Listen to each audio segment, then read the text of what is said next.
What does a drone videographer, a cloud computing strategist, and a data scientist have in common? All are performing jobs that didn't exist 20 years ago. When children are little, they all get asked, "What do you want to be when you grow up?"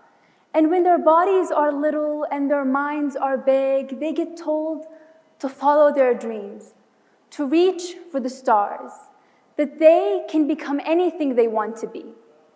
The minute they get a little bigger, though, that all seems to disappear. What do you want to be when you grow up carries a lot more weight.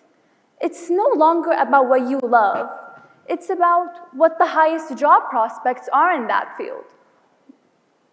It's about what the highest job prospects are in that field. What kind of pay will you receive? Now, I'm not saying these aren't important questions to ask, but jobs and the future of different fields is not as cut and dry as some parents make it seem. In fact, according to the IFTF, 85% of jobs that will exist in 2030 haven't even been invented yet. But that doesn't mean there aren't clear signs of future opportunities that we need to prepare for. One of these amazing opportunities is found in the space sector. This rapidly growing industry is worth more than $414.75 billion. And it won't only generate jobs for individuals interested in the intersection between STEM and astronomy. That's just the beginning. Law and business development will also be a crucial aspect of the future. But how can we prepare the next generation for these growing opportunities? One word: education.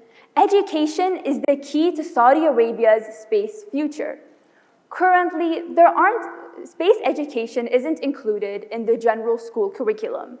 And this is an extremely negative thing, not only because astronomy is an essential part and can cause the development of both geological and physical science, as well as the development of different branches of mathematics, but because how can we, as a society, expect there to be individuals passionate about space if we don't foster their interests?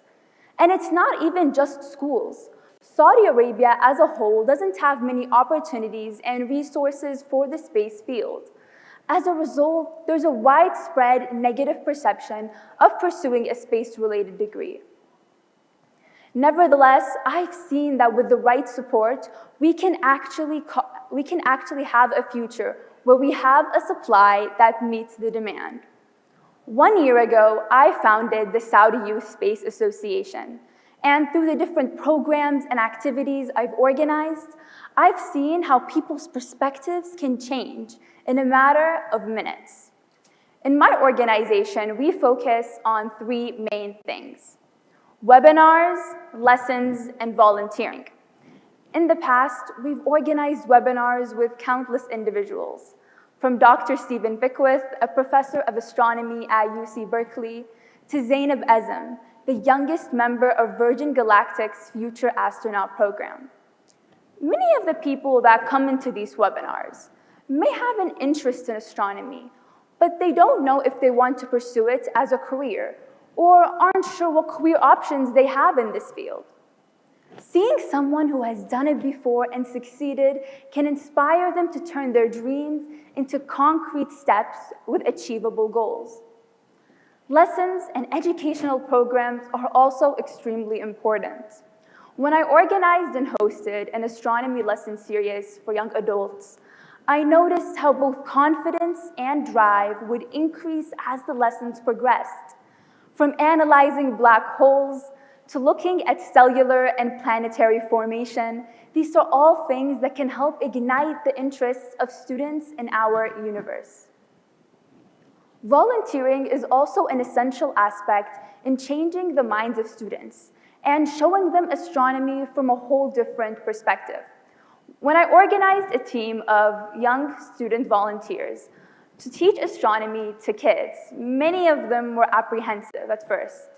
They didn't know if they had the capability to teach astronomy and to take what they've been learning and teach it to other individuals. They were wrong on both aspects, and not only did the kids greatly benefit, but these teens found that astronomy can be for them. These are just some of the many reasons why we need to include space science education in our curriculum.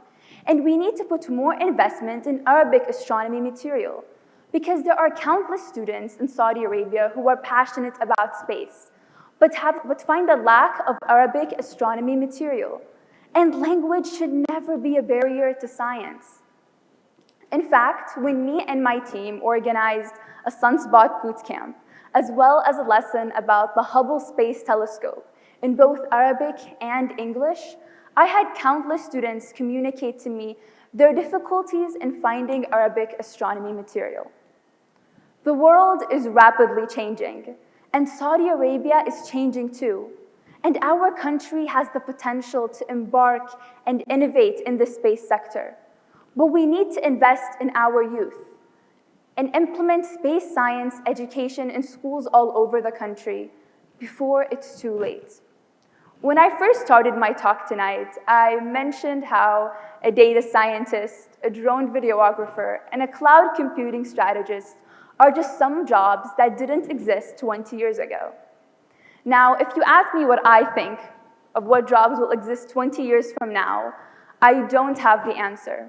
But I do know for certain that space science will be a part of our future, and that in 20, 30, and even 40 years from now, there will be countless jobs involving space science that will involve space science.